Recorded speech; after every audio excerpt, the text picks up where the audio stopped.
Before we start this podcast, I'd like to give a shout out to my sponsor, Jalen Abrams. You can check him out on www.jelanabrams.com. He makes beats and he does anything with music. Also, if you'd like to contact me, my information is on richardjowers.com. That's Richard, JOWERS.com, or Jowers, WBB, on any social media platform. Thank you.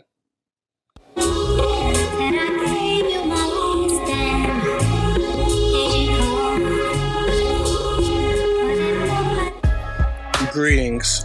My name is Richard Jowers, and this is my podcast. We will talk to and learn about some very interesting people. Our topics will mostly be about women's basketball, sports, finances, and life in general. Thank you for listening to my podcast, and here we go. Today we are here with Coach Cash from the West PA Bruins. He's one of the best coaches I've seen over the summer circuits. His teams always play hard, and he's just an interesting guy to get to know. Today we're going to ask him some questions about his journey in women's basketball and just coaching overall. How are you, Coach Cash? I'm fine yourself. I'm good. I'm good. All right, let's get into this, man. How did you get into women's basketball? I got into women's basketball because one of my buddies' granddaughters played, and he was a good friend to me, and he asked me to come over and coach with himself and John Tate. I got to meet John Tate. My niece was playing at the time also, so I thought it was a great opportunity to coach with a guy I know from since I was a little kid, and to be able to coach my niece through college, till she left for college. So it was just a great opportunity for me. Okay. There's a lot of really, really good players over there at West PA, man. You guys really put in girls in college. So can you tell me more about West PA? Tell me about the organization and kind of where do you see the organization growing in the next 5 years? The organization, we have taken off in a major way. We have went out and not only found some of the best kids around, but we have found a way to make them better, put them in a great position, and give them many opportunities. So I think right now we're in one of the best positions possible. In the next 5 years, I see the sky's the limit for the Bruins. We have went from we have jumped into the big time circuit, and I think we're right up there with the best programs around. We won't mind playing anybody, anywhere, any city, any hour of the day. Our kids are always up for the challenge, and our coaches love a challenge. Definitely. I mean, I definitely over the summers, man. I've seen you guys play everybody, and I've never seen you guys outmatched any team that you've coached.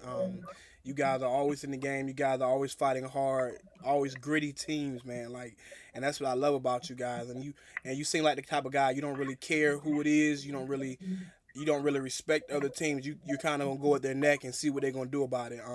And I really love that about your teams, man. What are some of the issues that you see in girls basketball? Some of the issues I just see in girls basketball, just a few of them. One, I think they hopefully they keep the girls' game away from the boy games issues. I think the girls' game is totally different than the boys' games, and a lot of different things happen. But I also think in different cities where you have where like us, you have a top team, a top program, and then you have all your other programs. Where all your other programs want to be where your top program is, and just realizing that you're not that top program and stay where you fit in at.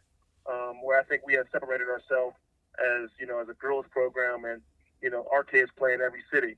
Where them second tier programs, they just can't do what we do, and I think that's just one of the major issues of everybody staying in their lane. Hmm. Definitely, I definitely can understand that. Um, so, like I said before, you guys have had girls go to numerous D1 schools and different divisions and just excel. What kind of advice do you give to your girls about choosing a college for them? When we talk about choosing a college, we just talk about a fit. Make sure when you go on a visit, let's make sure we have questions. that's going to help you figure out what school fits you the best. Let's make sure we have interactions with the coach, the program, the kids. Um, you know, let's look at multiple things. Let's make sure we're having conversations with the organization. Let's make sure you're talking to your family. There's so many things that go into figuring out what school best fits you. That there's so many different directions that you could go in. And as a program, we try to make sure we hit every single direction that you could go in to make sure our kids have the best fit possible for the program that they're going to go to. And at the end of the day, it's about making sure the kids happy. The program don't got to be happy. The family don't got to be happy. It's the kids that got to be happy because when you go to college, it's like one of the best times of your life. So we want every last one of our kids to enjoy the college life, on and off the court. So we just try to help make sure that they're making the best decision possible for themselves. Definitely, I definitely can understand that, man. Um, can you give me the characteristics of a good basketball player? A good basketball player. Good basketball players, they work hard. They work hard outside of practice. They come to practice and they lead and they show the other kids how to work hard. They're coachable. They're willing to learn. They listen. They do whatever the coach asks.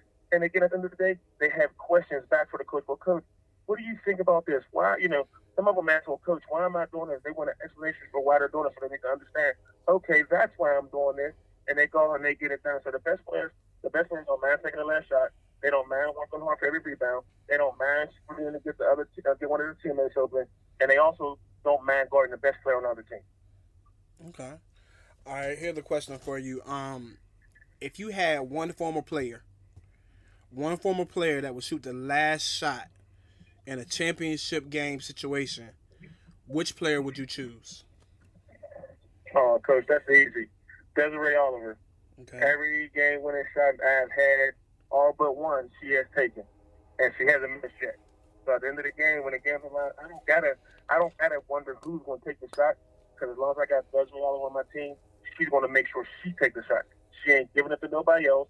She's going to create the space she needs. She's going to get the shot that she wants. That's the best shot for us possible, and she's going to make it. So at the end of the day, Desiree Oliver gets the last shot for me. Okay. If your former players had to describe you, what how would they describe you? You think? I think they would describe me as a loving person, as a person that'll do anything for them. Whether it's pick them up, drop them off, whatever they need done. I think my players would describe me as off the court. Look, hey, if it takes me, they call me, hey, coach, can you cook us a meal, breakfast, lunch, dinner? Hey, they got it. So I think my kids will describe me as a person who loves them and will do anything for them, will treat them just like their minds, will go the extra mile for them, will take care of them, whatever it is they need. I think they would describe me as a person that would do anything for them and that a person that truly loves them from day one until the day we die. They would describe me as a person who loves them. Okay. I had one more question for you, man.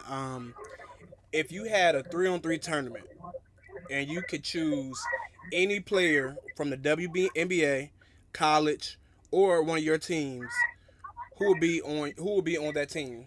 The three players. You have to have a guard, a The forward. three players from the WNBA. It can be the WNBA, college, or high school. You got to pick one guard, one wing, and one forward. One guard, one wing, and they could be. Are they we talking about current players? They could be current WNBA players, current high school, current college, or they could be players All that have right, retired as well. all right, okay, that sounds good to me. My first pick is easy. My first pick got to be my cousin Swing Cash. Okay. She has to be my first pick. My second pick would have to be. Mm, my second pick is important. My second pick would be Maya Moore. Okay, definitely Maya's good. All right. And my third pick, um, you know what? My third pick, I'm gonna stay at home.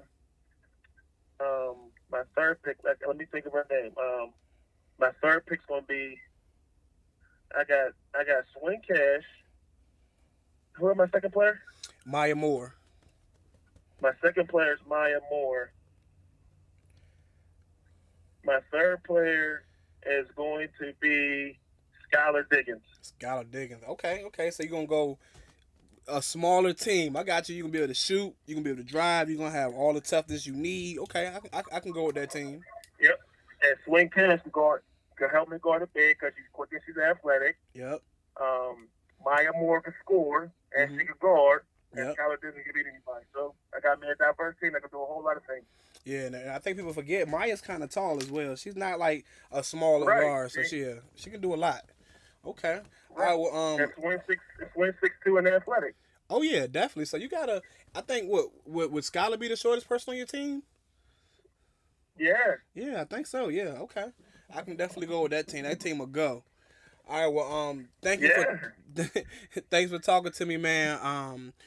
I just if you want to, I just want you to just say something about yourself or your organization that you want everybody to know about you before we get off this call, and just I want you to just talk about something that you just feel comfortable about and confident about. I just feel confident about my whole organization and the things that we do for our kids. Not only do we just put our kids on the court, but we treat our kids like they're our kids. You know, we go on the road and we take them with us. We treat them like their family. One thing about the Western PA Bruins, not only do we get on the court and we get it done in these other cities, but while we're in these other cities, we take care of our kids and we let them enjoy themselves. So not only are they players, we let them be kids as well. Um, John Tate, who's our director, is a great guy, runs a great organization, does a great job of, taking care of his kids and family of his organization. And from him to the last person in the organization, he treats us all very well. He makes sure that the kids and the coach are in the best position, and he let us be who we are. So I just think we got a great thing going up here in Western Pennsylvania. All our kids are successful in college. Even in college, they call us and talk to us about what's going on and how could they make adjustments and how could they become a better college player. So I just think Western PA Bruins, from John Tate on down, have a great organization and again, first class organization and one of the best organizations in America. I definitely can agree with you, man. And again, thanks for coming and speaking with me and just uplifting us about your story and the Western PA Bruins story, man. Definitely great talking to you, man. Thanks. I'll get in touch with you again. All right, thank you. Always a pleasure. All right, bye, man. All right. And that brings an end to this podcast. I would like to thank everyone for listening. And please don't forget to lift as you climb.